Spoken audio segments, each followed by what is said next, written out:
And our first speaker is Jackie Alligood. Jackie.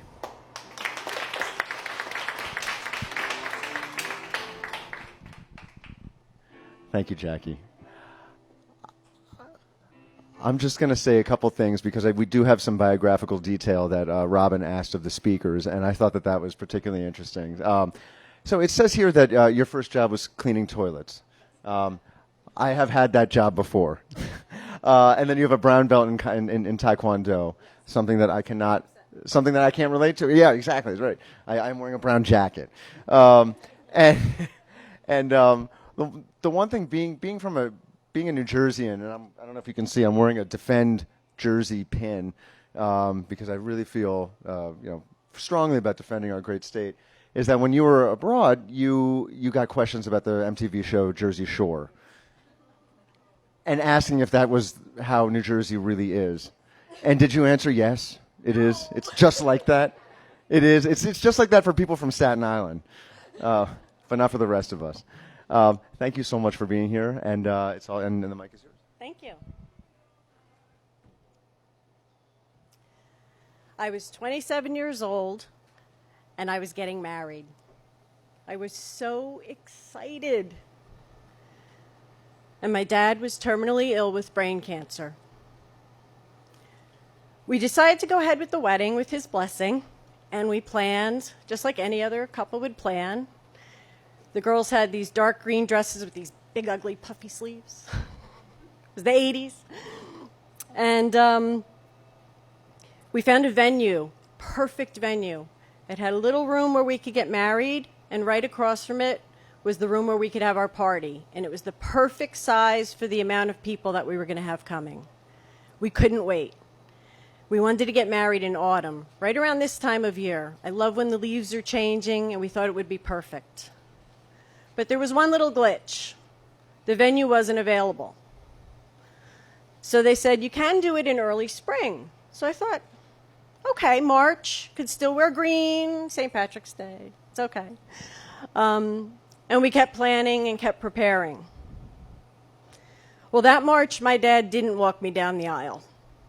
And that autumn, instead of having my wedding, we were at his funeral. I remember dancing the daddy-daughter dance as my sister sang Wind Beneath My Wings. And my cousin leaned into me and he said, it's okay, let it go. And I cried. I think the whole room cried. There wasn't a dry eye in the house. But I felt safe. It was okay to be scared and sad. My husband was there. My family was there. My friends were there. It was okay. I remember going back to work not too long after that. And we were in a team meeting. And they said, okay, we're going to go around, and one by one, come on up and tell us why it is you do what you do.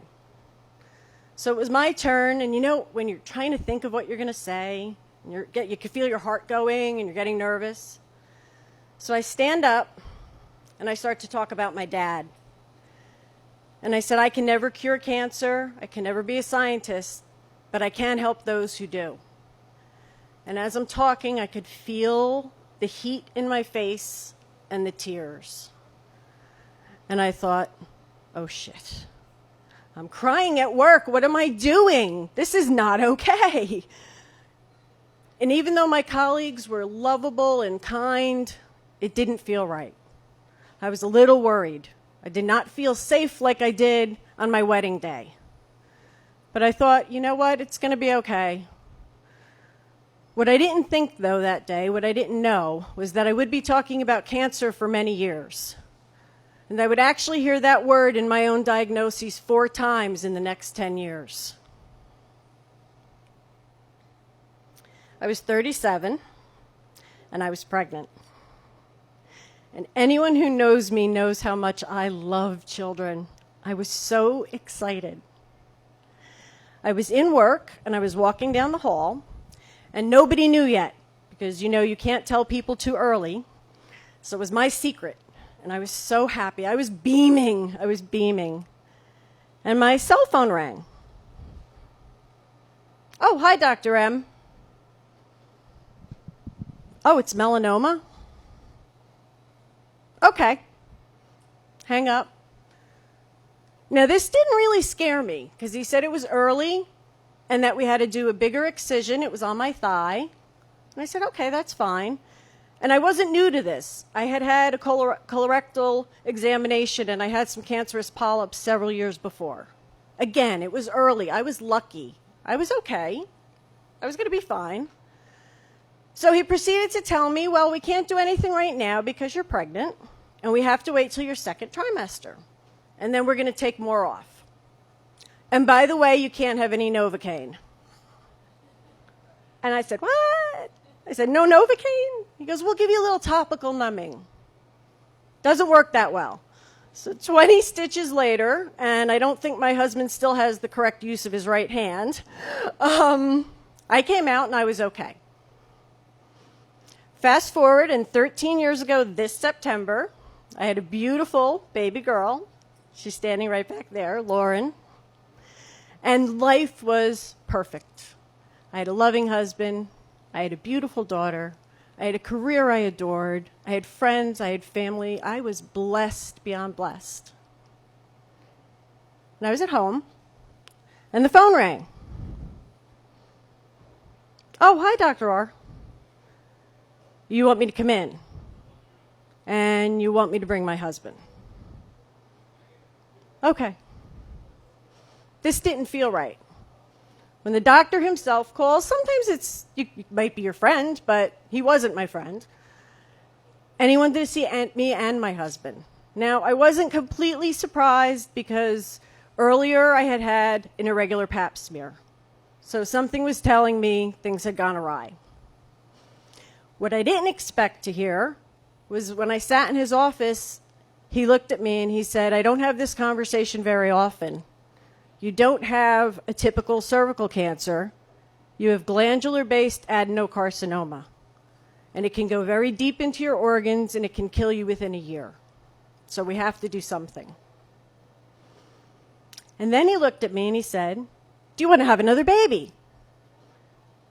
It was kind of like that no Novocaine thing, like, what?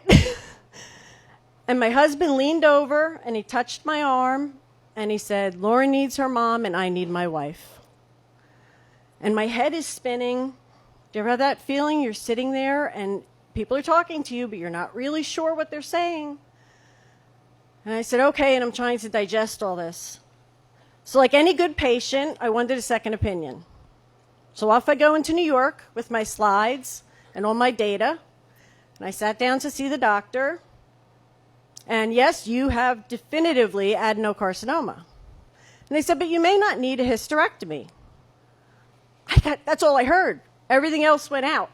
I heard, I don't. And they said, well, no, you'll need cervical biopsies regularly. Now, for anybody who's had a cervical biopsy, you know what I'm talking about. For those who haven't, or for those who don't have cervixes, be happy. So I said, well, now let me see. The doctor told me it's a continuous cancer. It's not a continuous cancer. It's a very spotty cancer. So if you do a biopsy, are you really going to get the right location? Well, no, we won't really be sure. Okay, well, how can we be really sure? And they said, have the surgery. Okay, so I started to process all this, and I went home. And time has passed, and more tests, more phone calls, and more waiting.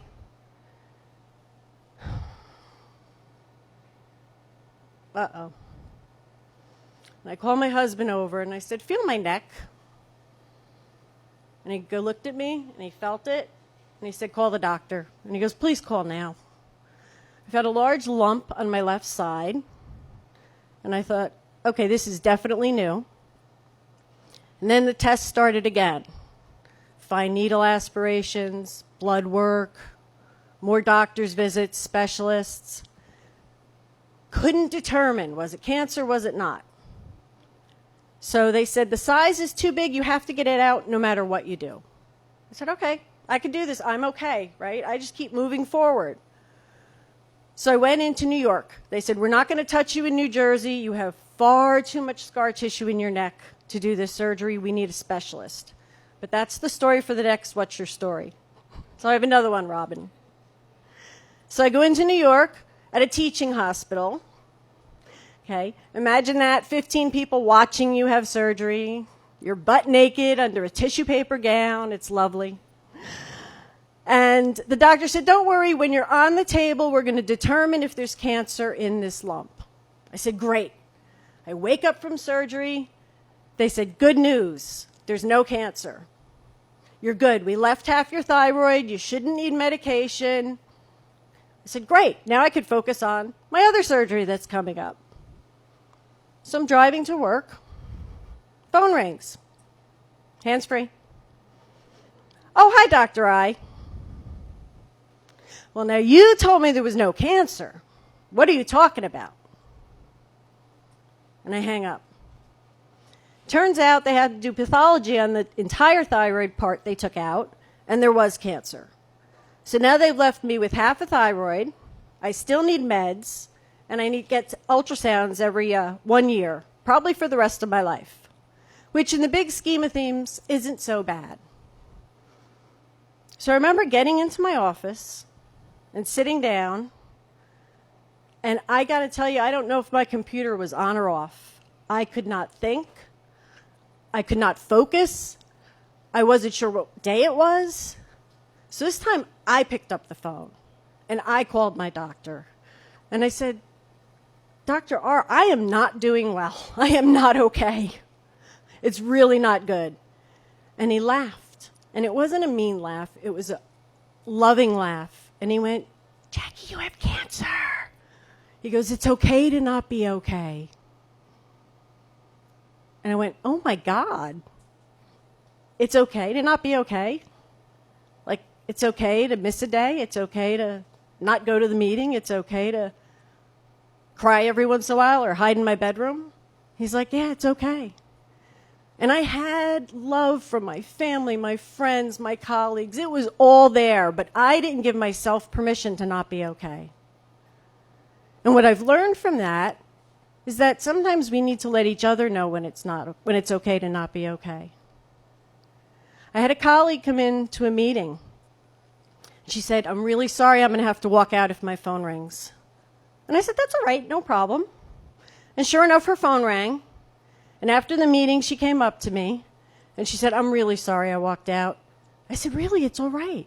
I said, I get it. I said, I have to wait for doctors all the time, and you know they don't call you back. So you answer that phone, and you talk to them right then and there. And she went, and all of a sudden, the floodgates open, and she explained to me what her journey was that day. And I looked at her, and I said, you know what? It's all right. It's okay. I said, why don't you go take a walk? She looked at me like I was crazy. And I said, no, really, it's okay to not be okay. Just go ahead. And I found that if you open that door for someone and you just give them a little space and don't assume the person sitting next to you or across from you is angry or moody or disengaged, because you never quite know what might be going on in their space. So sometimes you have to say it out loud and let them know it's okay. Thank you.